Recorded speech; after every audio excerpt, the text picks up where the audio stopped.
One basic symptom we need to understand is menstrual blood do not clot. మనకి clots అవుతున్నాయంటే మన శరీరానికి అవ్వాల్సిన bleeding కన్నా ఎక్కువ అవుతుంది. మనం దాన్ని నెగ్లెక్ట్ చేస్తే రక్తహీనతకి వెళ్ళి ఎంతవరకు వెళ్తుంది అంటే హార్ట్కి ఫెయిల్యూర్కి వెళ్ళేంత వరకు వెళ్తుంది. సో మనం ఫస్ట్ నెగ్లెక్ట్ చేయడం మానేయాలి. నెక్స్ట్ పాయింట్, వెళ్ళి డాక్టర్ని కలిసి కారణం తెలుసుకోవాలి.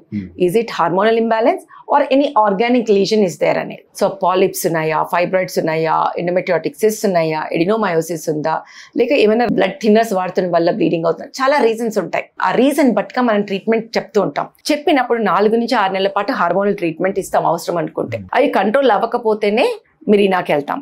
ఇంకా నెక్స్ట్ TCRE అని ఉంటుంది, అంటే లోపల ఉన్న లేయర్ని తీసేయటం. ఎప్పుడైతే ఇవన్నీ ఫెయిల్ అవుతాయో, ఆర్ గడ్డలు ఉంటాయో, ఆర్ 45 years దాటుతాయో, 40 years అట్లీస్ట్, అప్పుడే గర్భాశయం తీయటం గురించి ఆలోచిస్తాం. మీరు తీసుకునే అదే మందులు, అదే నాణ్యమైన మందులు మెడ్ ప్లస్ బ్రాండ్స్ పై సగం ధరకే.